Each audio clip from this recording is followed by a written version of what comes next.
good. It's a good way to start. As always, a good way to start the video.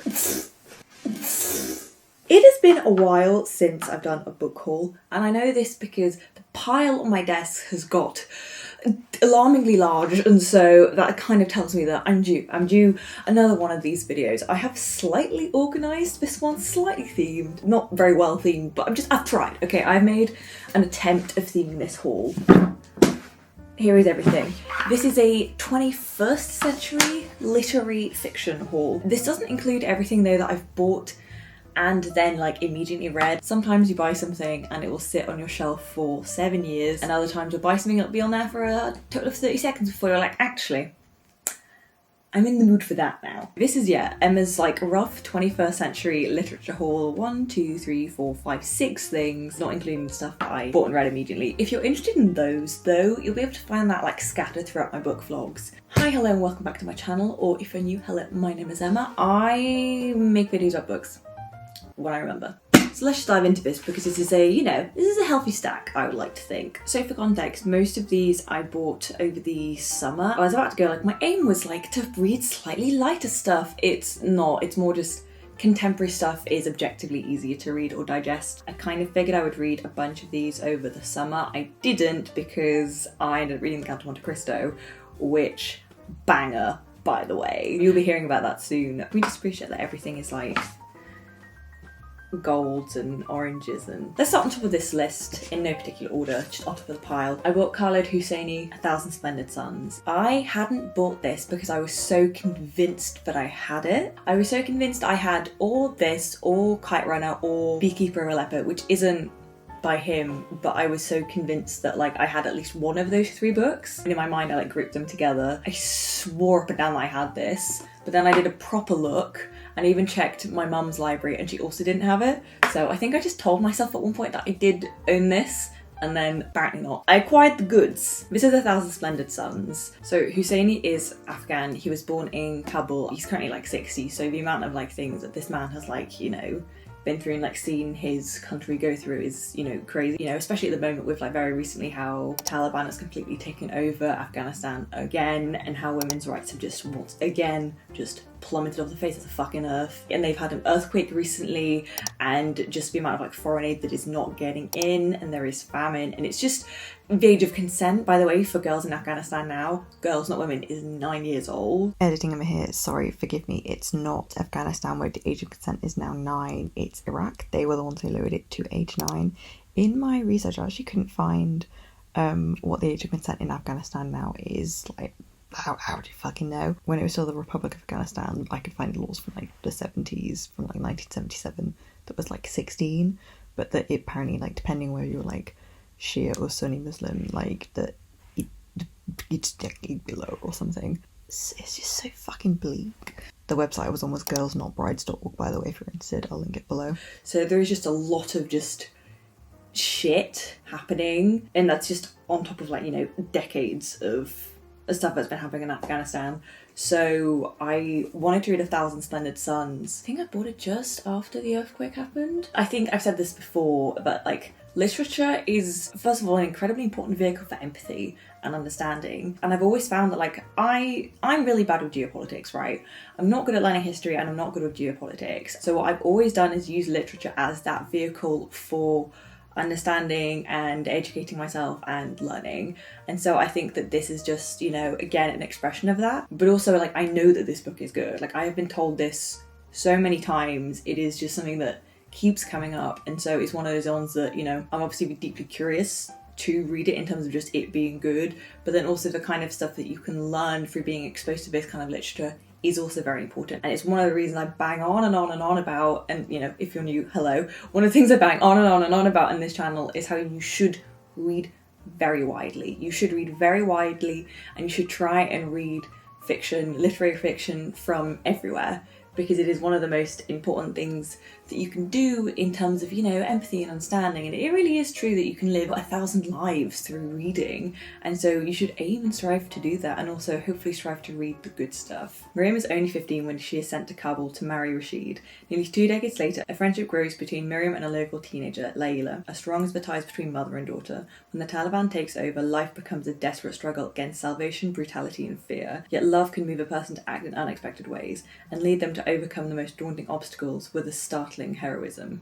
So this is the kind of thing that I'm thoroughly expecting to be devastating. I don't think I've ever heard anybody say otherwise. I'm very curious to read this, and also, it's not a part of history, especially I'm really bad at modern history, like recent history, especially in the Middle East. Curious to see what I can learn from this, and I have high expectations for this. And yes, this is also the same person who wrote The Kite Runner. I've not read that. I don't think I own that either, actually, but I did watch the film a few years ago, and that was very, very good.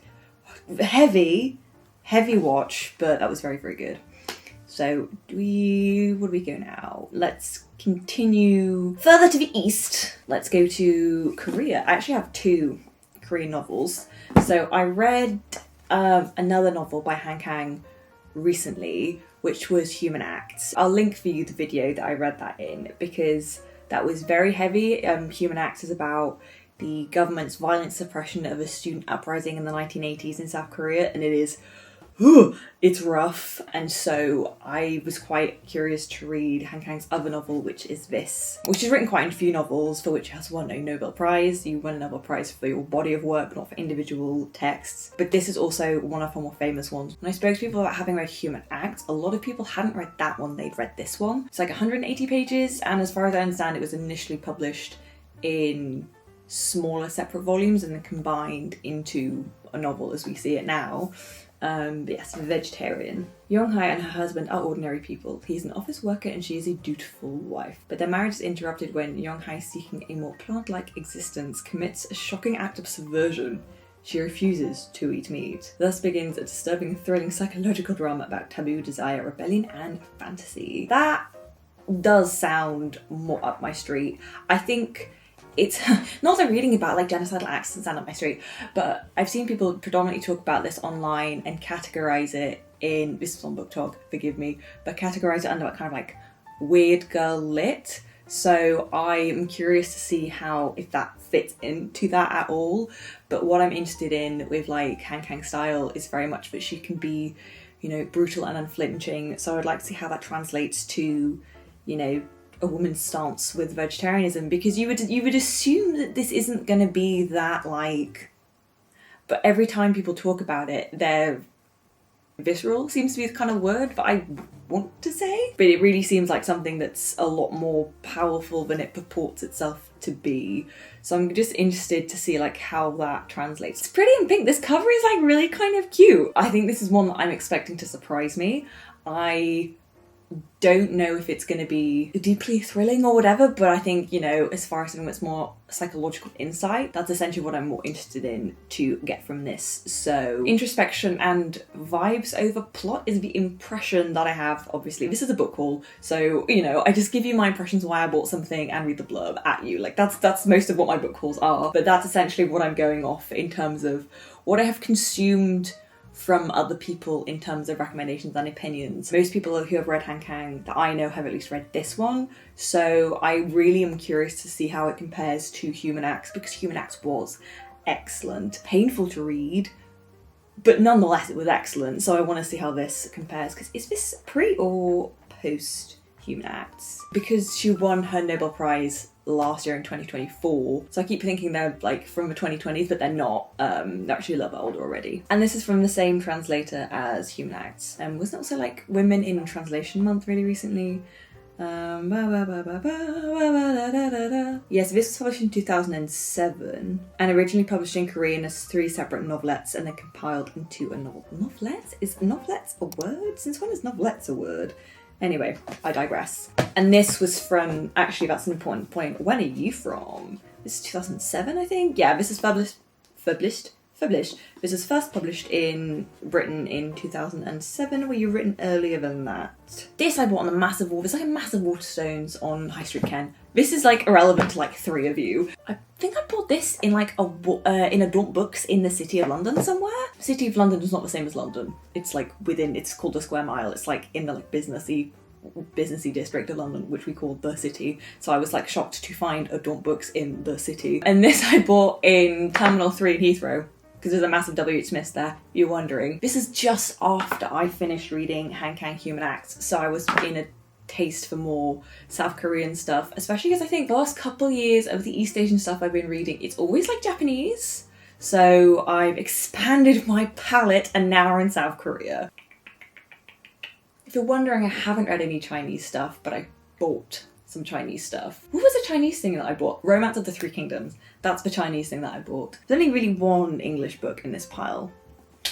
Read widely. I'm actually practicing what she preaches, everyone! Amazing, amazing. Anyway, this is Pachinko by Min Jin Lee. I bought it because I've just seen it everywhere, and I kind of wanted something more historic after having read Human Acts and how like harrowing that is, and how then I got into like reading about like why does the 20th century have so many military dictatorships. You know, South Korea also had one.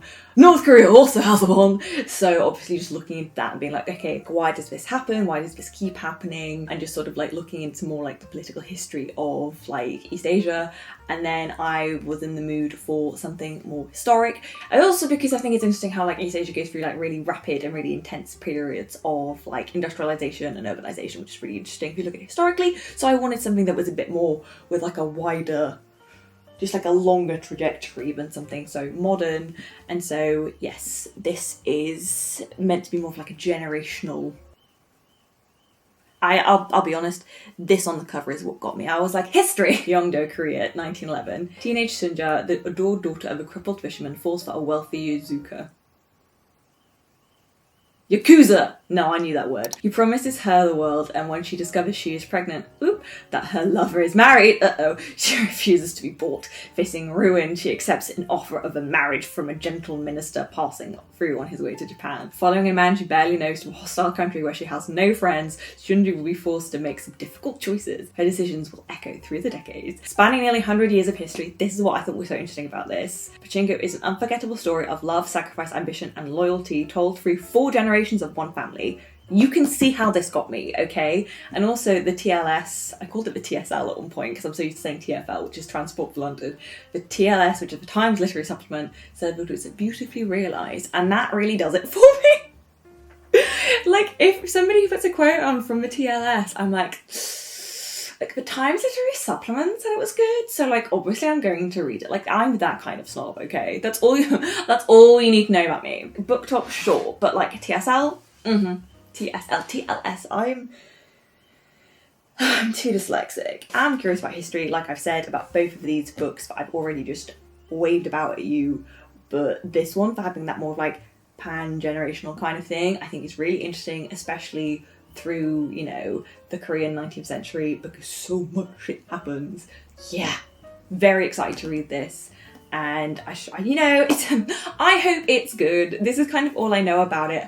I've seen it recommended quite a bit online, but never with any substance. It's usually just appears in those lists of, women's fiction you should read in translation, or, you know, you want to read fiction from different countries, and then they put this one under the Korea section. When I'm getting exposed to particularly book covers more than anything, obviously, and like 1 or 2 little facts about a book, I'm usually getting exposed to it through BookTok and through like people's like image slideshow things on TikTok, and then I go through those and save stuff that, you know, catches my eye or screenshot it. And this is one that I found I've screenshotted a bunch of times. So yeah, I don't know, I like history, but I hate history books, so I'd much rather read fiction and then like fact check stuff and like do my own like Wikipedia research afterwards. You can knock it if you want, but I can now explain to you why Napoleon leaves Elba and the 100 Days and all of those kind of things, and I can explain the Bourbon Restoration and then the Second Restoration, and I can do all of those things because I read the Count of Monte Cristo and then did the research associated with that. So don't knock it till you try it. It's the best way to learn things. When you're trying to teach yourself something which you like, I would rather stab a knife through my hand than read non-fiction history. I'm sorry, I can't do it. I've tried. It's so boring. I find it so boring. Yellowface by RF, help me, Kang or Kwang, because I've heard both and I don't know which one it is. This I bought in anticipation. I bought this in anticipation of Katabasis. I was hoping to read this before Katabasis came out, but I didn't because I tried to read Mrs. Alloway. Well, I did read Mrs. Alloway, but it took me like 3.5 weeks, which for, I think it's 170 pages, was not great, Emma, but I did do that even though it cost a couple of my brain cells because she puts in so many M dashes and parentheses and just semicolons and Virginia, why? Point is, bought this because everybody raves about Babel, and I have read Babel actually. I didn't think I ever spoke about it in a video. I did read Babel. I really enjoyed Babel. I was very much looking forward to Katabasis, and so I wanted to have more than one reference point to review Katabasis from. That review is coming, so I wanted to read this, did not get around to it. However, I still will read this. It's just, I bought it because it was like that book in between them. This is one hell of a story. It's just not hers to tell. When failed writer June Hayward witnesses her rival Athena Liu die in a freak accident, she sees her opportunity and takes it. So what if it means stealing Athena's final manuscript? So what if it means borrowing her identity? And so what if the first lie is only the beginning? Finally, June has the fame she always deserved, but someone is about to expose her. But what happens next is entirely everyone else's fault. So I'm kind of hoping that this will be light and trashy. Don't think this is going to be too difficult. I was also really curious to read something of R.F. Kuang that wasn't going to be fantasy or like magical realism. I actually don't know if this has any of that in it. I just wanted to read something of hers but was just, I guess, just non-magical. I like magic and I like fantasy and I like all that kind of stuff, but I find that some writers do it poorly and I didn't really want to take that risk. I think it's also like, is it magical realism? Is it not? So I just, I was just keen to read something of hers that was just normal. Kind of all I know about this though, because I don't think this gets spoken about very much online. Most of the discourse about her books is surrounding the Poppy trilogy, which I have the first book of, Babel, which I've read, and Katabasis now, which I'm currently marching my way through. Stay tuned for that though, because I'm going to go in depth in a way I have not done really before. But yeah, I wanted to read this because I wanted like a stylistic thing to compare. Did not get around to doing that, so when I do eventually read this, I will talk a little bit about that. That will probably end up somewhere in the middle of like a book vlog. I feel like I just left something unsaid. I think I didn't follow a train of thought through properly. Editing Emma will have my head for this, but she, she hates me anyway, so that's fine. We are two separate entities is what you must understand, okay? Anyway, a while ago I was in Rome, I did a bookshop tour video, if you're interested, and I was like, I'll give you the book haul afterwards, guys. I did no such thing. So this is one of the things that I bought in one of the secondhand bookshops I went to, which was glorious, by the way. Look at it, it's beautiful. It was so lovely, it was so organised, and I bought this because I'd been dying to buy this actually. This is Sunburn by Chloe Michelle Howarth. I was in Rome, I was on holiday, it was the summer, I was like, yes, let's read this. All I knew about it when I bought it was like, Irish lesbians in the summer. That's all I knew, and that's why I bought it. The really fun thing about this edition, because it's secondhand, and because that is a bookshop that doesn't really, as long as it's readable, they don't seem to mind, this is actually annotated. I'm going to flash it at you, you're not going to see a single bit of annotation. This edition actually is annotated by whomever had this first, and they bought it in Galway on the 28th of October 2024, and there is a intermezzo bookmark here, so I don't think they finished it. I don't know what that says about this. Does this mean it's gonna be crap? I don't know.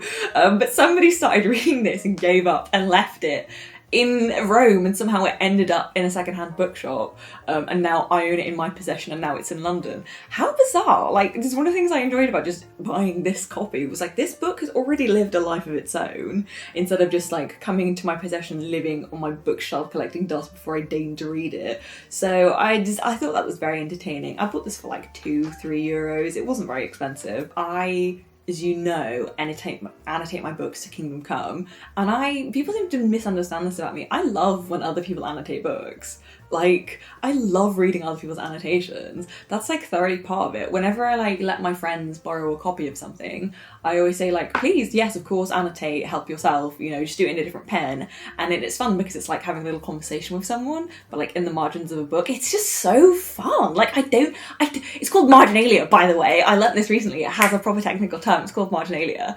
And it's currently under threat because of the fact that we're all using like Kindles and like people just don't buy physical stuff as much anymore. Apparently, I actually don't think that's true, or annotate books or whatever. So it's called marginalia. I think that's so fun. Anyway, the point is, this book has lived a life of its own and it has not been finished. So or you were lost or you were shit. So we'll find out. But anyway, all I knew was Irish lesbian summertime in the 90s. Oh yes, here we go. It's blurb time for some actual context. It's the early 1990s, and in the Irish village of Crossmore, 15-year-old Lucy feels out of place. Despite her fierce friendship, she's always felt this way, and the conventional path of marriage and motherhood doesn't appeal to her at all. Not even with the handsome and doting Martin, her closest childhood best friend. Lucy begins to make sense of herself during a long, hot summer, when a spark with her school friend Susanna escalates into an all-consuming infatuation, and very quickly to a desperate and devastating love.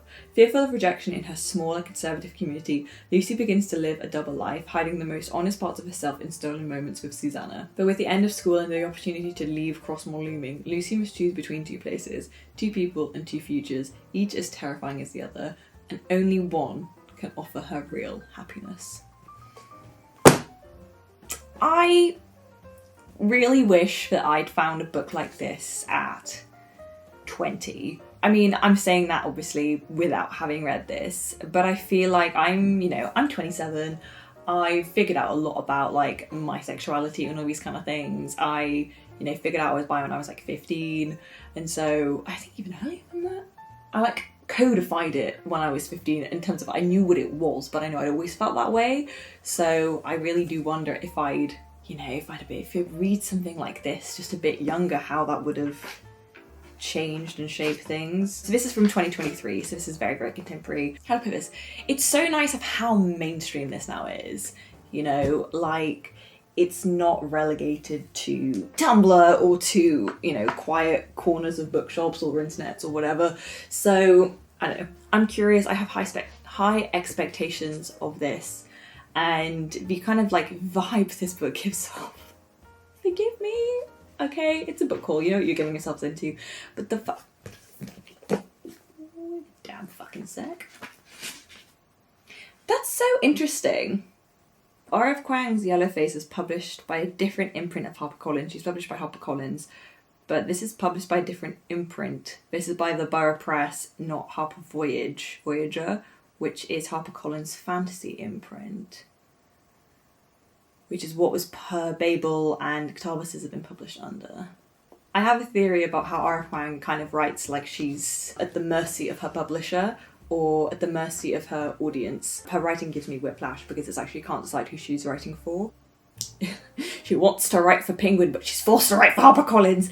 Anyway, the vibe that this gives off is that maybe it's something that if you read normal people you would like. But yes, okay, it's Irish and it's orange. Very obvious, very basic. Good job, Emma. Very, very revolutionary statement. But I didn't enjoy normal people. I don't like Sally Rooney's writing at all. So I'm hoping that it's similar in vibes, but different in actual, like, writing and substance. So, we will see. Also, what else did it run? Maybe Bonjour Tristesse? This is, like, hopeful, okay? The Bonjour Tristesse I also bought recently, but I was going to read it during the summer, and then didn't because Mrs. Dalloway and Count of Monte Cristo got really in the way.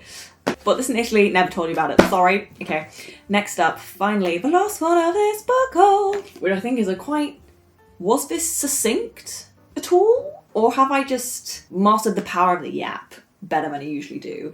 Anyway, this is Jennifer St. Atlanta. I bought this I was going to buy it in Pompeii because I was there with Jordan and we were like, there's a bookshop here in the gift shop, are we going to go? And I was like, yes, obviously. And I saw this and I desperately wanted to buy it, but it was like, what is up with the Italians and having expensive books? Yes, I know we're in a gift shop of like a major museum with a tourist trap. Like, I know. However, every single book I picked up to buy in Italy was really expensive. Any Italians want to weigh in on that? Like, your books are really expensive. Or maybe it's that thing that I've forgotten that, so books in the UK are actually really cheap. Maybe it's that thing. I'm on a digression now. Emma by Book because book look fun.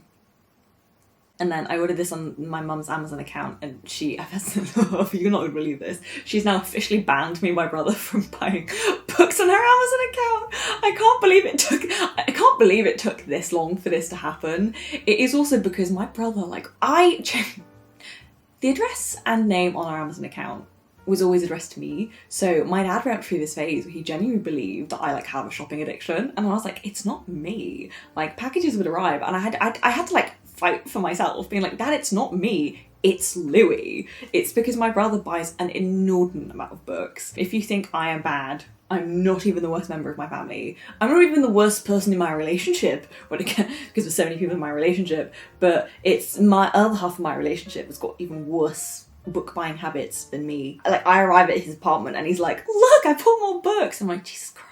He's the book gremlin in our relationship. It's not even me. Anyway, the point is, I'm surrounded by book gremlins who feed off literature and off like history and non-fiction and all the other good stuff.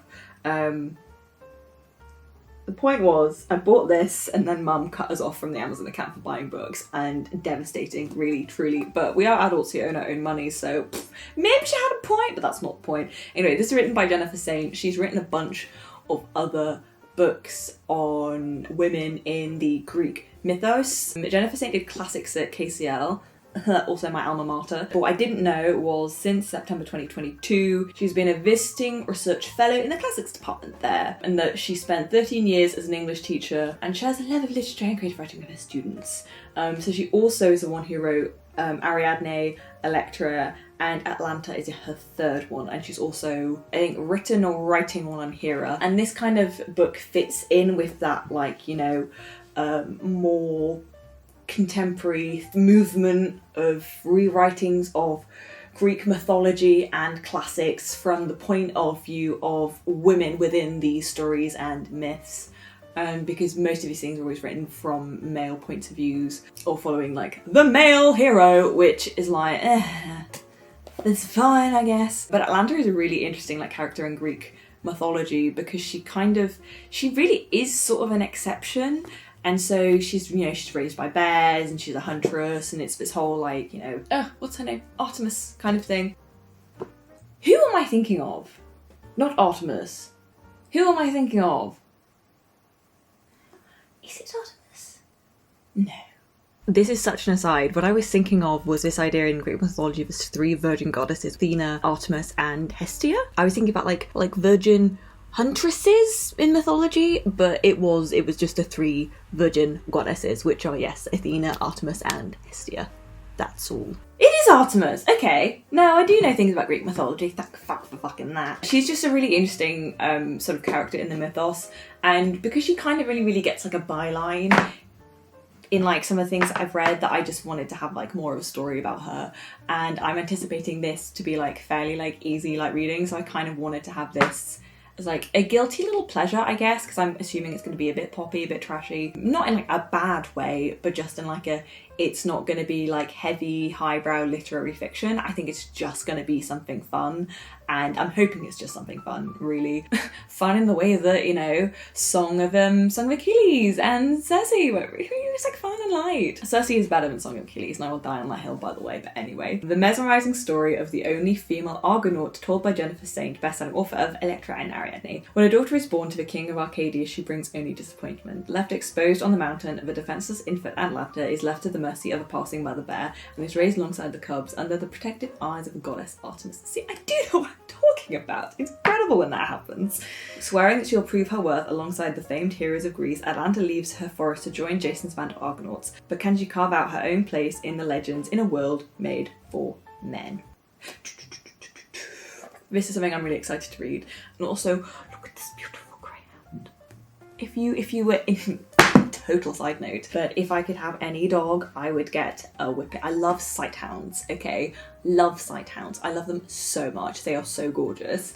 And what's really cool about, I would love a whippet, because it's in between an Iggy and a greyhound. What's really cool about greyhounds is that greyhounds are essentially like, their genus has been like unchanged for like 4,000 years. I bring this up because when we were in the archaeological museum in Naples, amazing by the way, if you're going to Pompeii and doing Naples, go to the archaeological museum. It was stunning. We've like freshly renovated it. It was amazing. All of these dogs, they're all like little greyhounds, like whippets and stuff. And so many of these like things that they found in Heracleum and in Pompeii are these like marble statues of dogs going ee. And it's like, I can imagine that you put that outside of your doorstep and then you can like pat it on your way out. Or like maybe it's like it's like a little marble copy of like your deceased dog and you're like sad and then you just want to like pet him forever. Like, first of all, fuck off. Like the most, like people's love for their animals and like for especially like their dogs, as that being one of like history's most consistent things, is also so incredibly humanizing. It's like, okay, I can see how devastated you were 2,000 years ago that your dog died. Like, fuck off. Anyway, the point is, I think greyhounds are really cool, and it's like fun that there's like such an ancient breed. So I love sighthounds and it's on the thingy. So, okay, that was a total aside, but I love how much the ancients loved their hounds and their dogs and their lapdogs and their, you know, hunting dogs and whatever. I think it's cool. So, here were some of the books that I have bought recently. The ones that I'm probably most excited to read are, I think I really kind of do want to read this pretty soon. I think it's also the one I bought most recently, so I am very curious to read it. Kind of obsessed with this colour palette, and some of them I really did buy with the intention to read over the summer, so I will just have to, the season has changed and now I turned on the heating in my flat today for like half an hour to warm myself up again, but I did still turn on the heating today in the flat, so it's becoming cold. And we're getting close to my favourite month, which is October, and I will give you a selection of spooky gothic reads that I think you should read for like the spooky season. That will hopefully be up very, very soon. But yes, here we go. This was 21st century fiction, predominantly by women from lots of different places around the globe, because get a little bit of variation, get a little spice of life. Go travel through sitting on your butt on the sofa and travelling all these different lives, these time places, and seeing just as much of the world as you can. I think it is literary tourism. Thank you so much for watching. Thank you very, very much for your time. As ever, I really appreciate it. I have also recently started a Ko-fi account where if you enjoy my content, you can like buy me a coffee if you would like to do so. I'm just mentioning this because I think some of you might want to do that, but as ever, no pressure. But it does absolutely support me and the channel and fuel my caffeine addiction, which is an integral part of having a YouTube channel and reading all of these books. But yes, that will be linked in the description if you're interested. And thank you very, very, very much if you do in fact decide to buy me a coffee. I really, really appreciate it. Anyway, lovely. Subscribe and all the jazz, and I will see you very, very soon, I promise.